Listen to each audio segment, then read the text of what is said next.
Example 5. A family has a $150,000 30-year mortgage at 6.1% compounded monthly. Find the monthly mortgage payment. Okay. All right. So this family goes and buys the house, okay, for $150,000. So they're going to finance it. To calculate the monthly mortgage payment, they are paying off a debt. So you're going to use the amortization formula. Okay, so I'm going to go ahead and write that down. Okay, so it's the P equals D times R over M over 1 minus 1 plus R over M to the negative M times T power. Okay, so there's your formula. Okay, let's talk about what we're looking for in the values of the variables. Okay, if we're calculating the monthly mortgage payment, that means we're looking for the P value, the payment value. Okay, D is the debt. Okay, so D is the purchase price of the house, so $150,000. Okay, R is the interest rate, 6.1%. Convert that to a decimal, so that's 0.061. Okay, M, okay, the interest is compounded monthly. That coincides with monthly mortgage payments, so M is 12. T is the time in years. They're going to pay off this mortgage in 30 years. Okay, so let's go ahead and plug everything in. Okay, so we will get this. Give me a minute to plug it all in.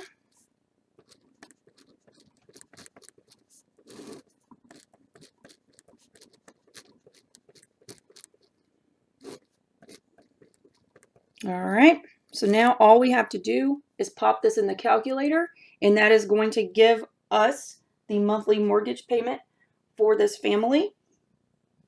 Okay, all right, so here we go. Let's get the calculator. Okay, this formula, of course, you want to start inside the brackets, okay, because that's the most complicated part. Then between the numerator and the denominator is more complicated. So we're going to start by typing that in. Okay, so we're going to have 1 minus parentheses 1 plus 0.061 divided by 12 raised to the, put your exponent in parentheses if you need to. Okay, so this is the denominator.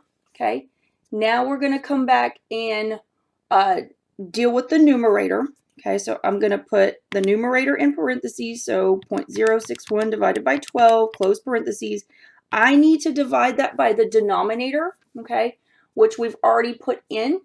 This decimal expansion is the denominator, so I'm going to call up the previous answer by doing second answer. If you don't like that feature, you will need to type all these digits in, okay? So this is going to be the quantity that's inside the brackets, okay? And now we need to multiply that result by $150,000, okay? So we're just going to do times 150,000, okay? And there you go. Okay, so let me write this down, and then we'll do our rounding.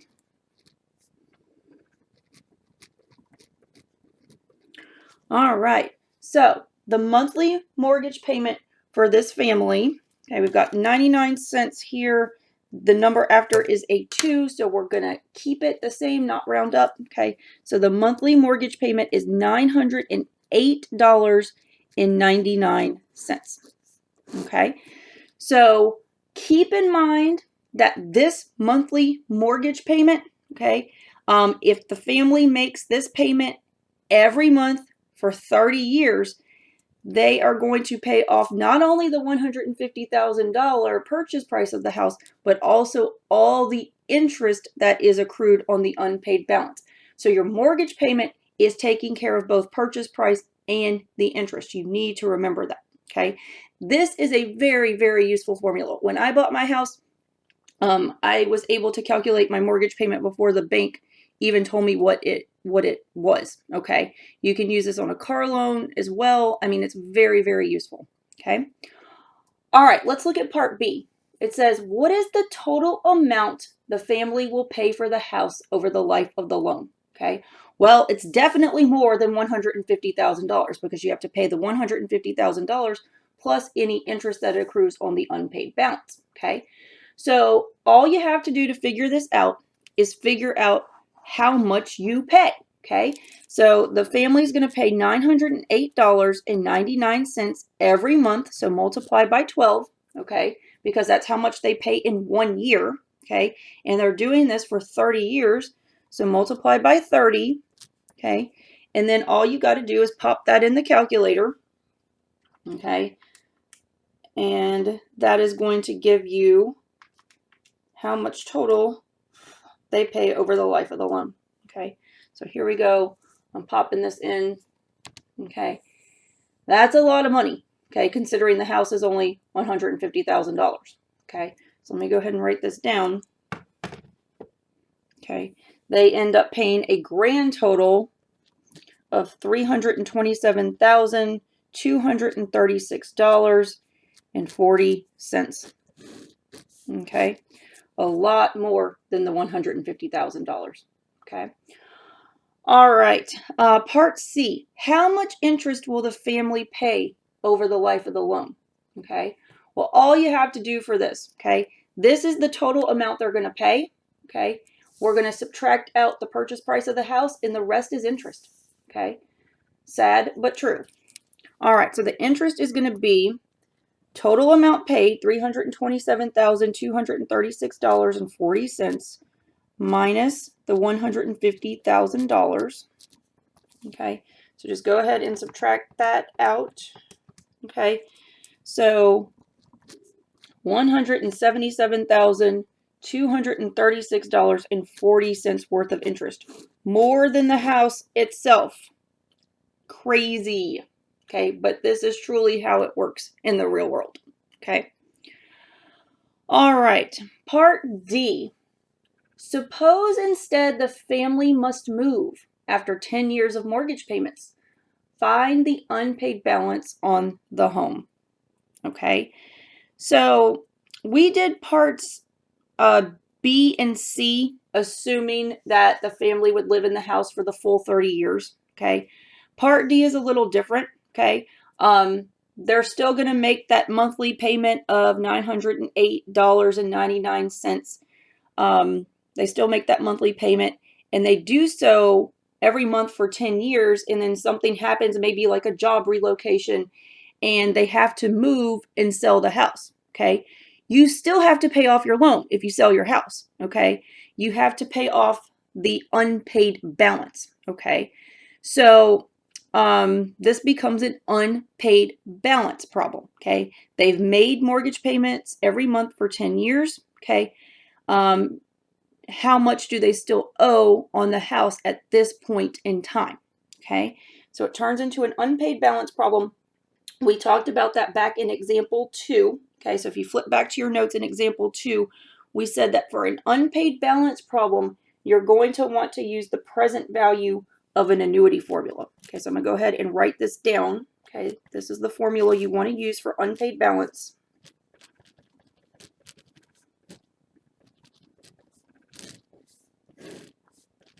All right, so let's talk about what we know. Okay, what we're looking for. Okay, with unpaid balance, remember you are going to be solving for PV. Okay, if it's 10 years into the mortgage and I need to figure out how much I owe right now at that point in time, that's what you're going to be looking for, the right now factor, the present value. Okay, P is still going to be the monthly payment that has been being made. Okay, so $908.99. Okay, the interest rate is still the same. ILM is still 12. Okay, the big thing with unpaid balance, okay, is you have to use remaining time. Okay, so this is a 30-year mortgage. The family has already made 10 years worth of payments. So how many years are left on the mortgage? That's going to be 30 minus 10, which is 20. Okay, that's what you're going to use for your T value. Okay, so let's go ahead and plug it all in. Okay, so this is what it's going to look like.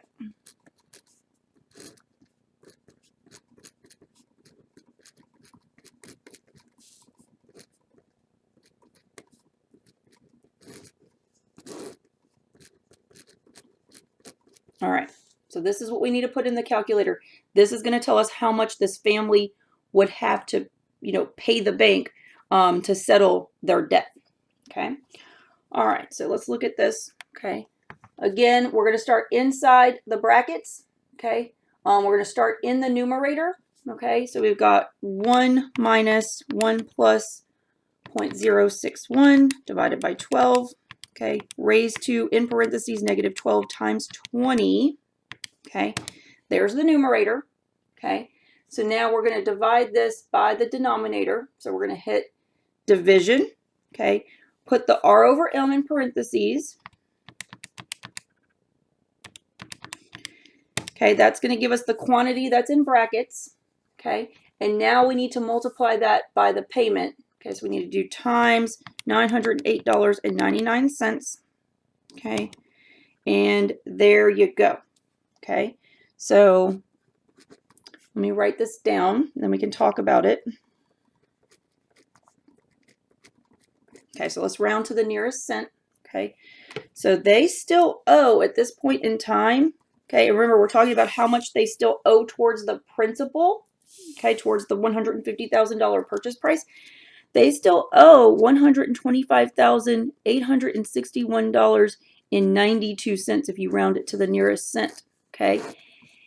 And you may wonder, like, is this even right? Because they've been making monthly payments for 10 years and the principal has only come down about $25,000, okay?